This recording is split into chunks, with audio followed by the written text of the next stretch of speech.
Aunty ఏంటి ఇంతలా చిక్కుపోయారు? నీ ఫ్రెండ్ లాంటి కూతురుంటే బతుకుండడమే కష్టమే, నేను కాబట్టి నెట్టుకొస్తున్నా. ఆంటీ, మన సెంట్రల్ మినిస్టర్ స్మృతి ఇరానీ గారు లేరు? చదువుకున్న అమ్మాయిలకి ఒక కొత్త స్కీమ్ పెట్టారంట. అయితే చదువుకున్న అమ్మాయిలందరూ ఢిల్లీ వెళ్లి రిపోర్ట్ చేయాలంట. మీరు ఒప్పుకుంటే వసుదని కూడా తీసుకెళ్దామని. ఇద్దరు కలిసి బాగానే ప్లాన్ చేశారే. నాకు చదువు లేదు కదా, మీరేం చెప్పినా నమ్మేస్తా అనుకుంటున్నారా? అది ఇక్కడే ఉండి 21 రోజులు పూజ చేయకపోతే మీ ఇద్దరికి కాళ్ళు చేతులు ఇరుగుతాయి. అమ్మా, నా వల్ల కాదు. అయినా వాడు బాబా ఏంటి, వాడి చూపే అదోలా ఉంది. అవ్వా, కళ్ళు పోతాయే. దేవుడు చూపుకి పేరు పెడతావా? మొన్నటికి మొన్న గుళ్ళో 3 నెలలు చేయమంటే ఎవడో వచ్చి మీద పడ్డాడని చెప్పింది. నోరు తెరిస్తే అబద్ధాలే. రేయ్, నువ్వన్నా చెప్పరా? తప్పమ్మా, అలా మాట్లాడకూడదు. నేనే నిదర్శనం. పాడు షుగర్ కోసం ఎన్ని హాస్పిటల్ తిరగలేదు. బాబా దయ వల్లే నాకు షుగర్ తగ్గింది. ఎంతమంది ఎన్ని మాటలు చెప్పినా దీని గోల దీనికే, కానీ మన మాట మాత్రం లేదు. దీంతో ఇలా, ఆయనతో అలా. అంతా నా తలరా. వసు, ఈ ఒక్కసారికి మా మాటనివే.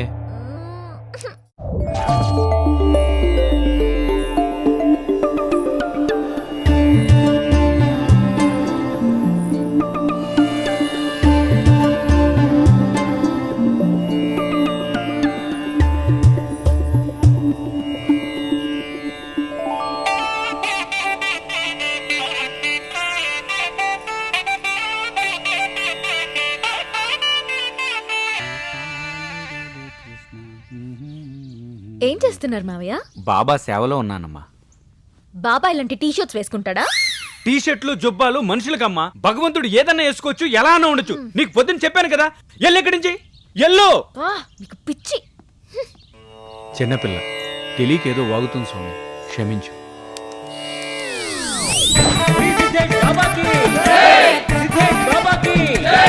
సిద్ధేష్ బాబాకి బాబా అనుగ్రహించిన పుష్పాలు ఎవరెవరికి దక్కాయో వాళ్ళు ఒక్కొక్కరు వచ్చి తమ కష్టాలు చెప్పుకోవచ్చు. ముందు నీకు తగిలిందా? ఇప్పటికి 3 పెళ్లిళ్ళయ్యాయి. ఒక్క మొగుడు సరిగ్గా లేడు. అందరూ నా డబ్బు కోసం వచ్చిన వాళ్లే. జీవితం మీద విరక్తి వస్తుంది బాబా. నీ కథ వింటే నాకే విరక్తి కలుగుతుంది. నీ పాపిసి డబ్బంతా విరాళంగా మా ఆశ్రమంకి ఇచ్చేయి. నా ఏకాంత సేవ చేసుకో, సుఖపడతా. నా బెడ్రూమ్లో నువ్వే సీసీ కెమెరాలు పెట్టారు కదా స్వామి, మరేను నీకు పండిస్తాను. నువ్వు ఈ పండు తిను, నీ కడుపు మంట చల్లాలంటే. దక్షిణగా ఇది ఉంచండి బాబా. అక్కడ సిద్ధేష్ బాబాకి అయిపోయిందిరా నీ పని. ఎవడ్రా నువ్వు? సాక్షాత్తు దేవుణ్ణి కొట్టాడు పిచ్చాడు. చంపేయండి విని.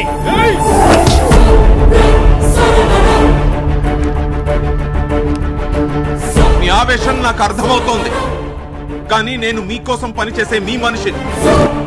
నా పేరు డాక్టర్ చైతన్య, నేను హేతువాదిని. ఇలాంటి మ్యాజిక్లు నేను వీడికన్నా బాగా చేయగలను. దేవుడని మీరు నమ్ముతున్న వీడి అసలు పేరు కోటి. రాజమండ్రి రోడ్ల మీద ట్రిక్కులు గార్డీలు చేసుకుని బ్రతికే 420 గాడ్ వీడు. నాకు మీలాంటి భక్తుల మీద అస్సలు కోపం లేదు. భక్తి ముసుగు వేసుకుని మిమ్మల్ని మీ బలహీనతల్ని వాడుకుంటున్న ఇలాంటి లోఫర్గాళ్ల మీద నా కోపం. అందుకే 6 నెలలు ఈ ఆశ్రమంలో ఉండి అంతా మొత్తం తెలుసుకున్నాను. 10 ఏళ్ల క్రితం 5,000 లేని వీడి బ్యాంక్ బ్యాలెన్స్ ఇవాళ 30 crores, 30 కోట్లు. బ్యాంకాక్ లో మసాజ్లకి, శ్రీలంకలో గ్యాంబ్లింగ్ ఆడటానికి వీడు ఖర్చు పెట్టిన బిల్లులు ఇవన్నీ. ఇదంతా మీ డబ్బే. Officer, please come and arrest. కష్టంలో మనిషే మనిషికి సాయం చేయగలడు. మీ కష్టాన్ని, మీ బుద్ధిని నమ్ముకోండి, ఇలాంటి మోసగాళ్ళని కాదు.